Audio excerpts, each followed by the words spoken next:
জানেন কি, আমাদের বাংলাদেশি মানুষ কচুরিপানা দিয়ে বানায় ভাসমান ভেলা আর তাতে ফলায় সবজি।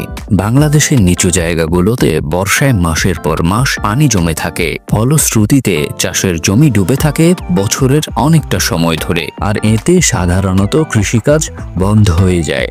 কিন্তু এভাবে বসে থাকলে তো আর চলবে না কৃষকদের, কাজেই বুদ্ধি খাটান আমাদের পরিশ্রমী কৃষকরা। তারা নদী আর খালের কচুরিপানা জোগাড় করেন, একটার পর একটা স্তর করে সাজান, তারপরে ভালোভাবে চেপে তৈরি করেন ভাসমান কচুরিপানার ক্ষেত। এই পানার ভেতরে বাতাস থাকে আর বাইরের অংশটা শক্ত, তাই সহজেই ভেসে থাকে পানির ওপরে। এর ওপর ছড়িয়ে দেওয়া হয় কাদা আর সার। তারপর সেখানে বীজ বপন করা হয়, লাউ, শাক, মরিচ সবকিছুই রোপণ করা হয় এই ভেলায়। সবচেয়ে মজার ব্যাপার হলো, যখন পানা পচে যেতে শুরু করে তখন এর ভেতর থেকে বের হয় জৈব সার, নাইট্রোজেন, ফসফরাস আর পটাশিয়াম।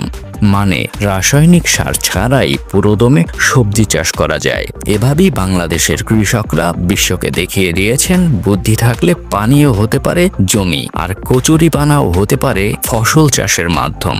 কেবল চাইনিজ আর থাইল্যান্ডের কৃষকরাই নয়, আমাদের কৃষকরাও বুদ্ধিতে 100-তে 100।